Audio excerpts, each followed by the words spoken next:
Bismillah, Assalamualaikum warahmatullahi wabarakatuh. Alhamdulillah, segala puji bagi Allah yang telah memberikan kita nikmat iman dan juga nikmat kesehatan. Sebab dengan nikmat iman kita dipertemukan dalam wadah yang sama, yakni Islam. Dan dengan nikmat kesehatan kita masih diberikan peluang, khususnya mengikuti kegiatan pembelajaran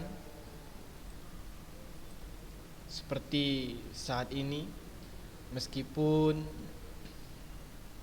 kegiatan pembelajaran kita saat ini tidaklah seperti kegiatan pembelajaran pada umumnya, disebabkan pandemi virus corona yang mudah-mudahan Allah akan mengangkat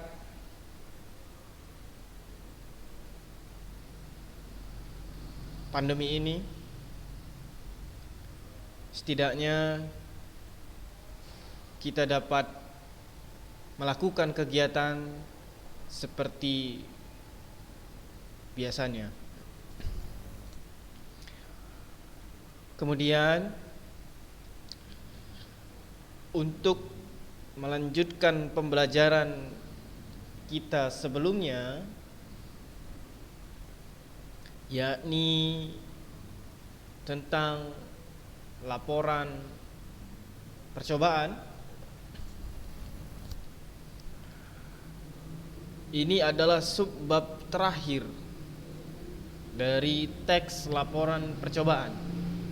Sebelumnya kita telah mengidentifikasi atau mengenal tentang teks laporan, kemudian teks laporan percobaan.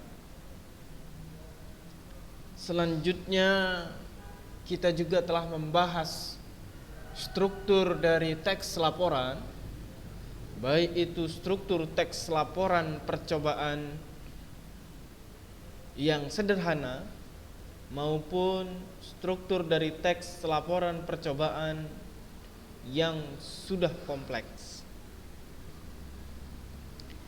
Halnya juga dengan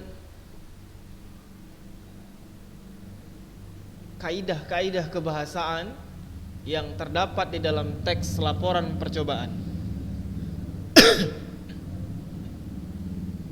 Kita juga telah membahas satu persatu. Jadi sudah 3 subbab kita bahas.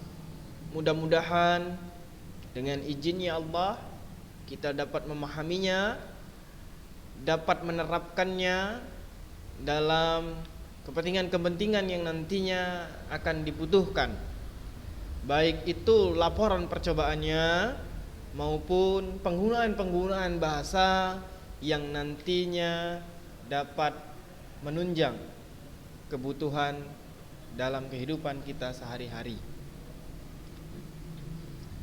Nah, ini adalah subbab keempat atau subbab terakhir. Umumnya bahasa Indonesia, dalam pembelajaran bahasa Indonesia pada kurikulum K13, kita akan membahas 4 subbab dalam setiap bab, yaitu mengenal atau mengidentifikasi dari teks, kemudian membahas struktur teks, kaidah-kaidah kebahasaannya, kemudian menyusun teks tersebut. Nah, kali ini kita akan menyusun teks laporan percobaan.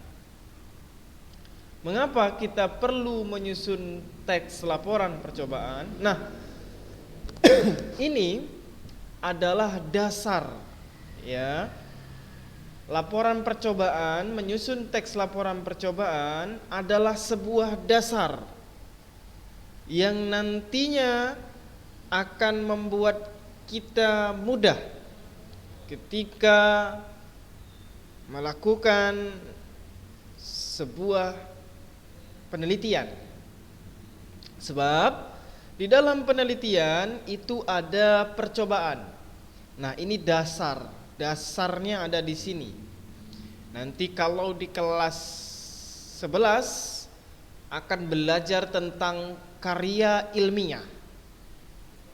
Di karya ilmiah, di dalamnya terdapat pula percobaan atau yang berkaitan dengan penyusunan penelitian. Nah, ini adalah penelitian yang sederhana begitu. Sebutannya laporan percobaan. Pentingnya adalah ketika nanti antum kuliah begitu.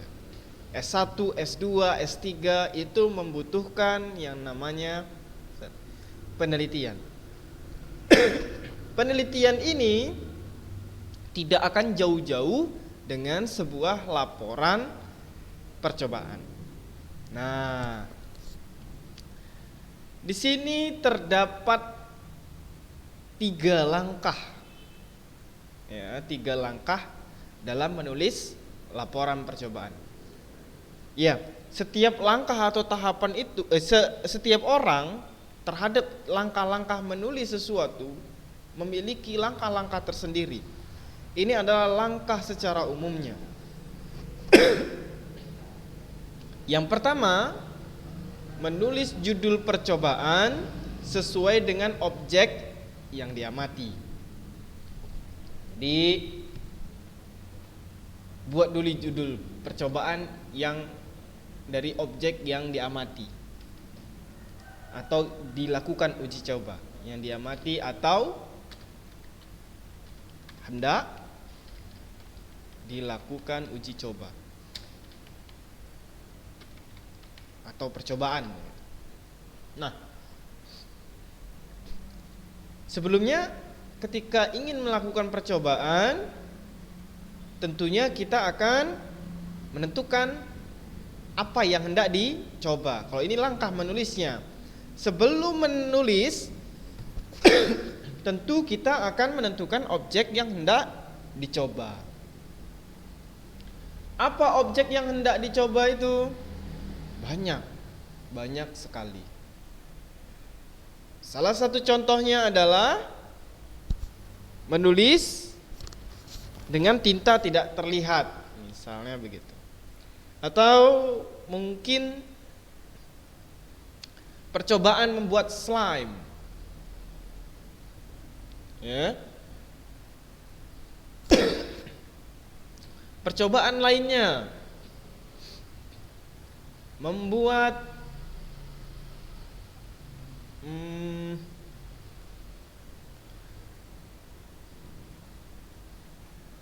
listrik, ya, membuat aliran listrik tanpa dengan buah misalnya, menggunakan buah misalnya, dan lain sebagainya.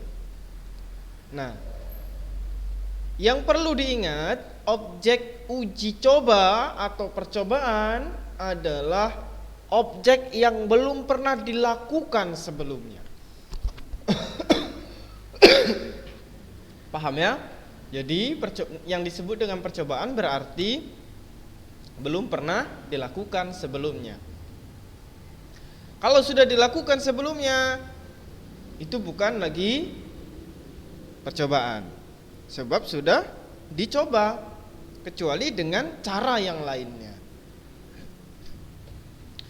Baik, yang kedua, menyusun laporan percobaan berdasarkan strukturnya. Nah, apa saja strukturnya?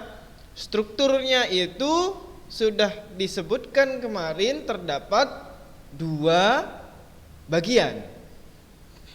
Bagian pertama strukturnya ada struktur berdasarkan percobaan sederhana, dan yang kedua adalah struktur berdasarkan percobaan yang kompleks. Bisa dilihat kembali di subbahasan kedua, ya, di pertemuan kedua kita di bab laporan percobaan.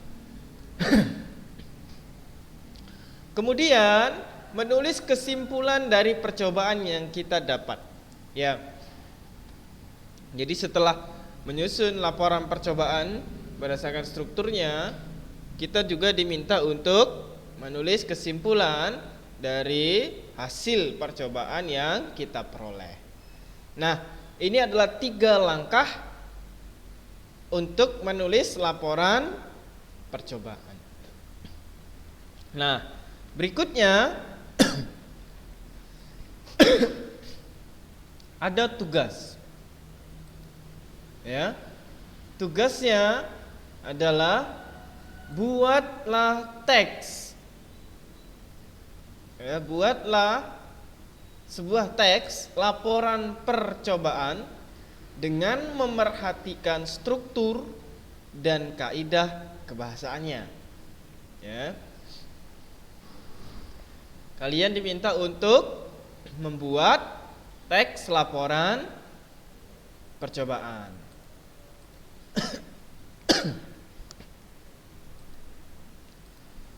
Ya. Diminta untuk membuat teks laporan percobaan dengan memerhatikan struktur dan kaidah kebahasaannya. Kemudian tugasnya dikirimkan ke 082275270012. Batas akhir pengumpulan pada hari Jumat pukul 22 WIB. Tapi sebelumnya sebelum tugas itu, Ana akan tunjukkan bagaimana membuat teks laporan percobaan itu. Nah, teks laporan percobaan yang Ana akan tunjukkan adalah teks laporan percobaan sederhana. Contohnya itu yang pernah Ana uji coba ya. Kemudian Ana ini melaporkannya. Isi ulang baterai smartphone berarti telepon pintar, ya, menggunakan buah. Nah, ini namanya apa? Ini namanya judul. Ya.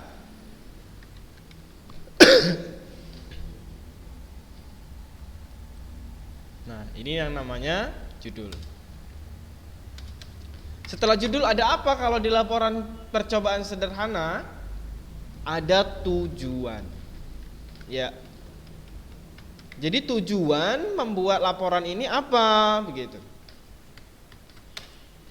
Anak akan tuliskan, ya, tujuan itu tidak harus langsung tujuannya. Jadi diberi pengantar, ya, pengantar untuk menuju tujuan sehingga terbentuklah sebuah paragraf. Misalnya, mengisi ulang baterai telepon pintar,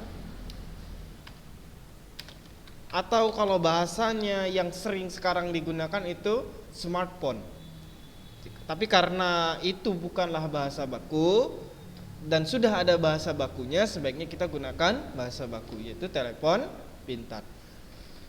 Mengisi ulang baterai telepon pintar tidak lagi membutuhkan listrik PLN, ya, maupun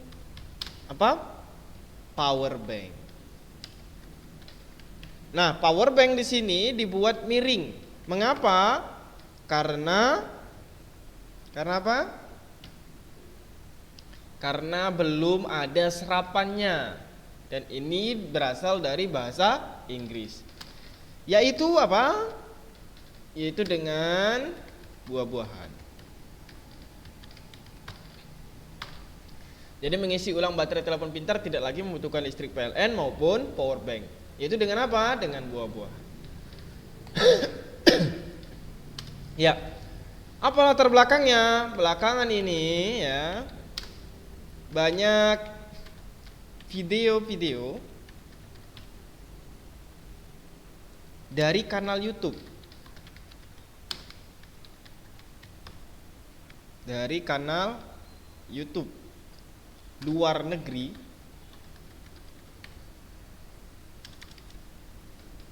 YouTube miring tidak? Ya, nama sebuah hal dimiringkan boleh atau boleh juga tidak, secara umum saja.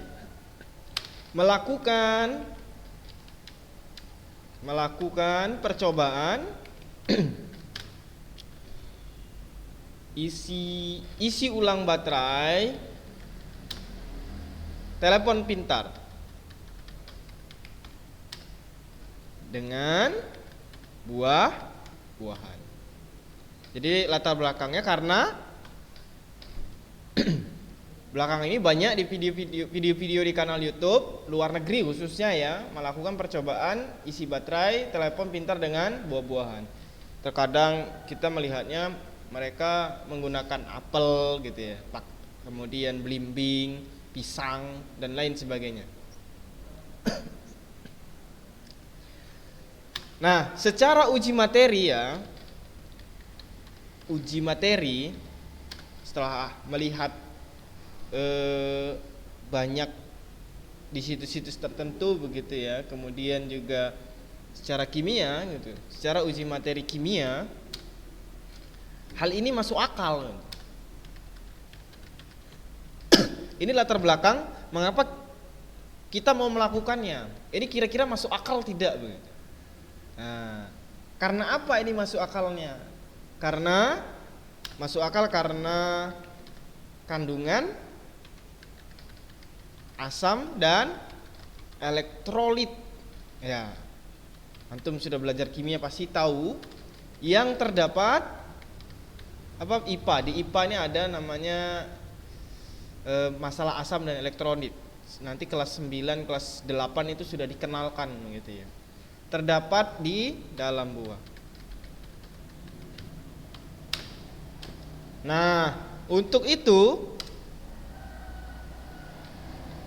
itu saya, anak khususnya hendak menguji coba kebenarannya.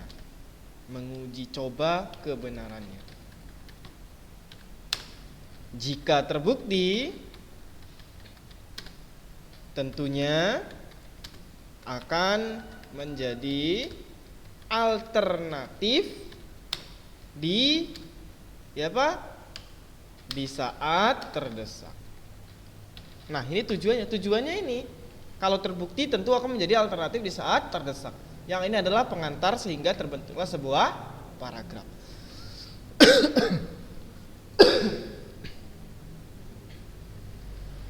Nah, selesai tujuannya. Setelah tujuan ada apa? Ada alat dan bahan. Ini strukturnya, ada alat dan bahan. Apa saja alat dan bahannya? Bahannya ada buah. Buahnya apa? Boleh pisang, apel, yang agak keras dan besar ya. Soalnya kalau anggur begitu ya, anggur kecil ya, kalau misalnya nanti kita gunakan dimasukkan ke USB itu tidak bisa. Jadi anak memilihnya yang sedikit lebih besar, belimbing, semangka dan lain sebagainya. Yang kedua tentunya kabel USB. Setelah itu ada tentu telepon pintarnya atau telepon genggam. Boleh pakai telepon pintar, boleh pakai telepon genggam. Tapi kali ini kita menggunakan telepon genggam karena rata-rata penggunaan nya sekarang adalah telepon pintar. Meskipun sama saja telepon pintarnya juga bisa juga disebut dengan telepon genggam. Nah, Sudah selesai alat dan bahannya? Ada lagi? Ada lagi tidak ya? Ya, sepertinya itu saja. Kemudian kita buat langkah-langkahnya. Ya. Nih, langkah-langkahnya. Bagaimana langkah-langkahnya? Nah, yang pertama apa yang harus dilakukan? Siapkan buah-buahan. Apa saja yang hendak diuji coba? Sesuai yang ada di alat dan bahan. Anda mengambilnya pisang, apel, belimbing, boleh jambu juga ya, semangka. Tergantung kemampuan untuk membelinya.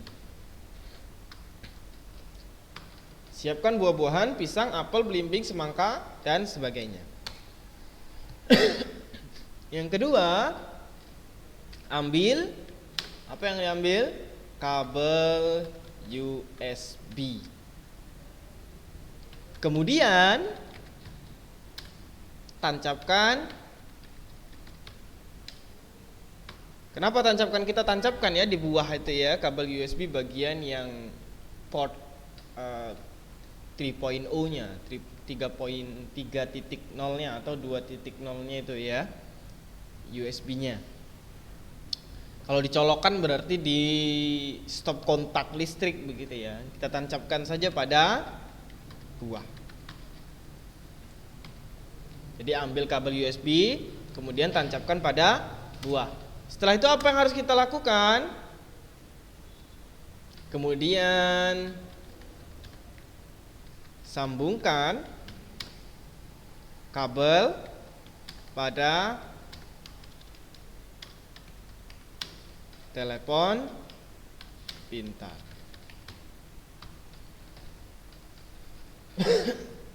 Setelah disambungkan pada telepon pintar, selanjutnya tunggu lebih kurang 30 detik. Ya, 30 detik hingga baterai telepon pintar melakukan pengisian. Mengapa 30 detik? Ya, meskipun yang ada di video-video itu ditancapkan sekitar 2 atau 3 detik langsung mengisi gitu. Tapi ada kemungkinan lainnya. Jadi kita menunggunya sedikit agak lebih lama begitu. 30 detik kita uji cobanya begitu ya. 30 detik boleh, lebih lama boleh. Tapi tentunya tidak membuat kita menunggu lama sekali begitu. Nah, ini langkah-langkahnya. Sudah selesai langkah-langkahnya? Sudah selesai. Tidak ada lagi ya.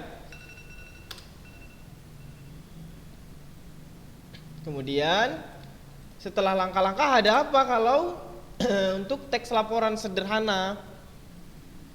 Setelah langkah-langkah ada hasil.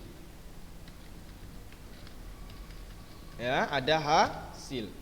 Jadi di sini boleh dibuat ya, boleh dibuat dirapikan gitu. Ini A gitu ya, agar susunannya itu nampak rapi begitu.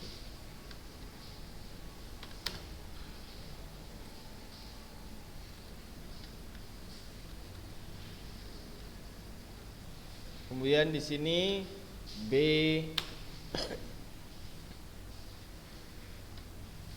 C gitu ya.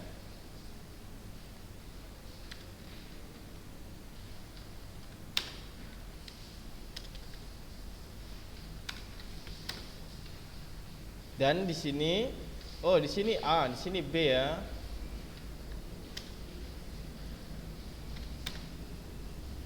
Dan sini C. Nah, setelahnya hasil itu bagian D.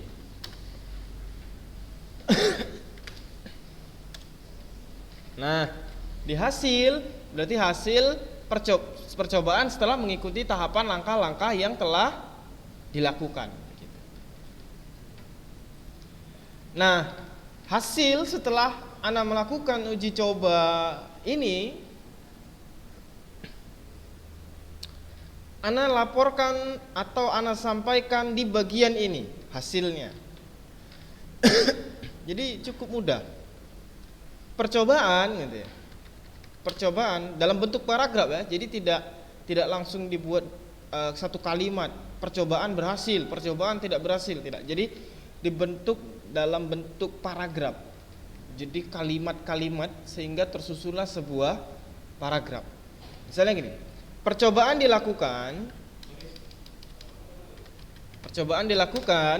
menggunakan beberapa buah berbeda dan telah mengikuti tahapan-tahapan secara benar. Ini langkah-langkahnya sudah diikuti dengan baik dan benar. Tapi apa yang terjadi? Akan tetapi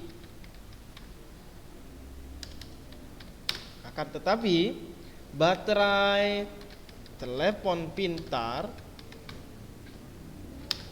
tidak menunjukkan tanda-tanda terisi, layaknya melakukan pengisian ulang, menggunakan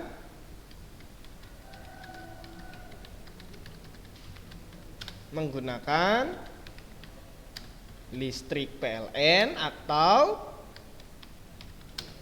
ataupun power bank. Nah, dari hasil ini menunjukkan bahwasannya ketika Anda menguji coba, ternyata baterai telepon pintar tidak menunjukkan tanda-tanda terisi layaknya melakukan pengisian ulang menggunakan listrik PLN maupun power bank. Nah, ternyata tidak berhasil. Jadi sebuah percobaan tidak harus menunjukkan hasil, begitu ya. Kemudian yang selanjutnya kesimpulan.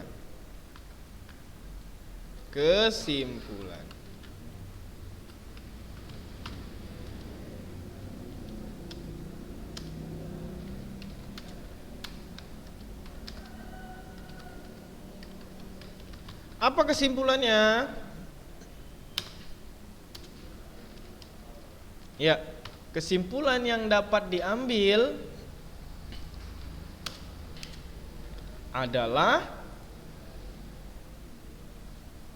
kita mulai dari penulis. Penulis menyimpulkan, ya penulis menyimpulkan bahwa isi ulang baterai telepon genggam menggunakan buah tidak berhasil.